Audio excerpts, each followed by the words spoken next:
जरूरी बात कहनी हो, कोई वादा निभाना हो, उसे आवाज देनी हो, उसे वापस बुलाना हो, हमेशा देर कर देता हूँ मैं। मुनीर नियाजी की ये कविता, जो दुनिया के लिए तो बस एक कविता है, लेकिन मेरी जिंदगी का एक खुशनुमा हिस्सा ये कब बन गई मुझे पता ही नहीं चला।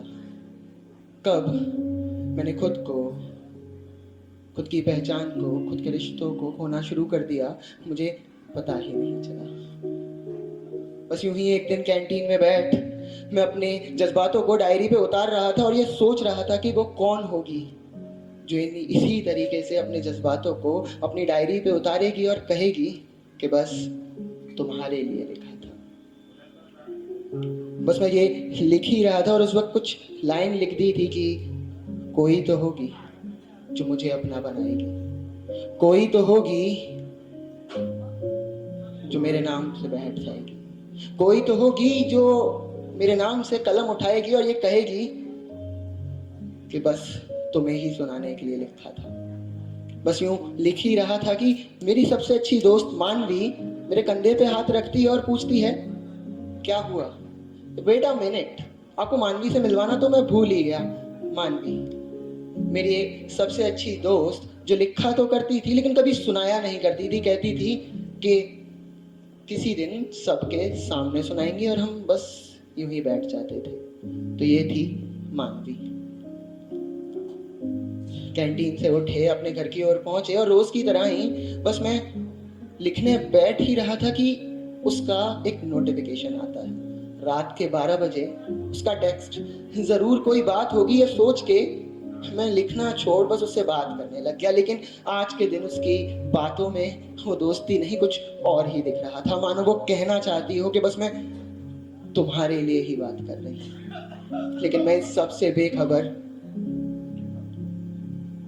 बस उससे बातें ही किया जा रहा था। ये रोज रातों को बातों को सिलसिला यूं ही चलता जा रहा था और मानो अब मुझको भी लगने लगा था कि शायद यही है वो जो मेरे लिए बनी है। लेकिन मैं तो इस बात से बेखबर था कि वो मेरे लिए क्या सोचती है। कॉलेज की छुट्टियां हुई, हम लोग अपने घर पहुंचे, लेकिन इस बार मुझे कुछ छुपाना नहीं था। इस बार मुझे सब कुछ बड़े प्यार से उसे बताना था। लेकिन ऐसी जो फीलिंग्स जो मुझे हर बार हुई है, तो मुझे पता ही नहीं था ना यार क्या ये सच्ची है। लेकिन इस बार ठान लिया कि इस बार दिल का हाल खुलेआम बताया जाएगा। तो मैं घर से निकला, अपनी सबसे अच्छी शर्ट में से एक ब्लैक शर्ट निकाली और निकल गया बाहर प्यार का एक सामान लेने। अजी शायर हैं तो प्यार का इजहार भी शायराना अंदाज में ही किया जाएगा।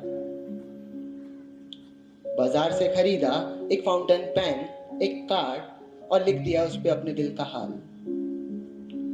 दोस्तों ने बोला यार बता दे, कह दे उससे अपने दिल का हाल। लेकिन अब मैं देरी नहीं करना चाहता था। कॉलेज की छुट्टियां खत्म हुई, मैं कॉलेज की तरफ बढ़ता रहा, उसकी क्लास की ओर बस बढ़ ही रहा था। उससे बस ये कहने ही चाह रहा था, अपने दिल के बात उससे बताने ही जा रहा था कि तभी कॉलेज से एक शोर सुनाई देता है, कॉन्ग्रेचुलेशन मानवी, आपकी सगाई के लिए। यार कितना पागल हूं ना मैं। एक लड़की जो शायद मुझसे प्यार करती थी, उसे मैं बस अपने दिल का हाल तक ना बता सका। मैंने अपना कार्ड छुपाया, उसे बधाई दी और अपने आंखों को पानी को मुड़ के बस अपनी क्लास की ओर चल दिया। लेकिन दिल बोल रहा था यार अभी उसकी शादी नहीं हुई है, एक बार आखिरी बार कोशिश जरूर की जाएगी।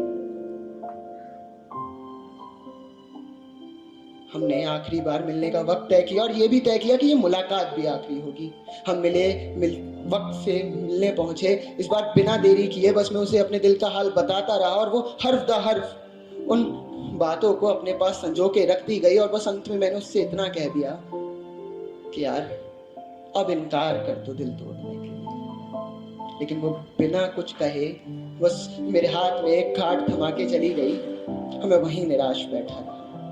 15 दिन बाद मुझे उसकी शादी का कार्ड तो मिला, तो मुझे याद आया कि यार उसने एक खत दिया था जिसे पढ़ना भूल गया था मैं। तो मैंने उस खत को निकाला और उसमें लिखा था कि सुनो अनमोल, तुम पूछते थे ना कि मैं लिखती तो हूँ लेकिन कभी सुनाती नहीं हूँ, तो आज मैं तुम्हें बताऊंगी कि मैं सुनाती इसलिए नहीं थी कि मुझे तुम्हारे साथ तुम्हारे होके सुनाना था, मुझे तुम्हें सीने से लगाना था, मुझे तुम्हें अपना बनाना था। अब तुम सोच रहे होगे क्या ये लड़की पागल हो चुकी है, इसकी सगाई हो चुकी है और ये ऐसी बातें कर रही है। तो मैं तुम्हें बताना चाहूंगी कि सगाई तो ही हुई है।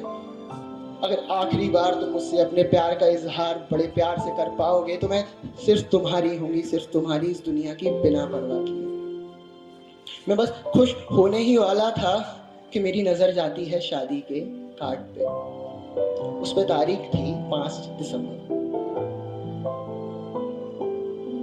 यार मैंने तो फिर देर कर दी।